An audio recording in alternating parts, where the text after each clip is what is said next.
એને ક્યારેય જ્ઞાન પ્રાપ્ત થતું નથી. ભક્તિથી જ જ્ઞાન પામી શકાય છે. ભક્તિને એક બાજુ મૂકીને કોઈ સીધો જ્ઞાન પામવા જાય તો એને માયા એવા ચક્રાવામાં ઘુમાવે છે કે ભગવાનથી દૂર થઈ જાય છે.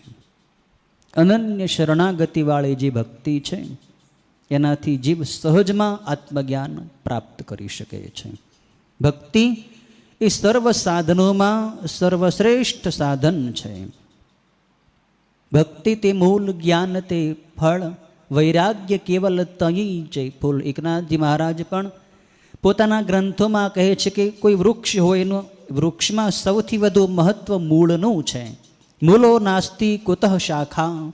મૂળ જ ન હોય તો એ વૃક્ષ ને ડાળીઓ આવે ન આવે, પાન આવે ન આવે, ફૂલ આવે, ફળ આવે, કાંઈ ન આવે.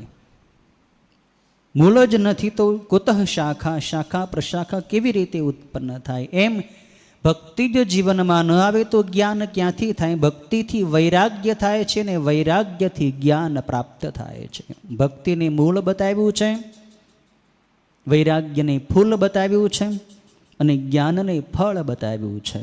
જ્ઞાન ફળ છે પણ મૂળ વગર ફળ ન હોઈ શકે. ભક્તિથી જીવનમાં સરસતા આવે છે. ભક્તિથી જીવનમાં નિરસતાનો નાશ થાય છે. જીવનું જીવન આનંદમય રસીલું બની જાય છે. ભક્તિ શિવને વહાલી છે. શિવ કહે છે કે મારા ભક્તોની આધીન થઈને ભક્તનું નાનામાં નાનું કામ કરવા માટે હું તૈયાર થઈ જાઉં છું.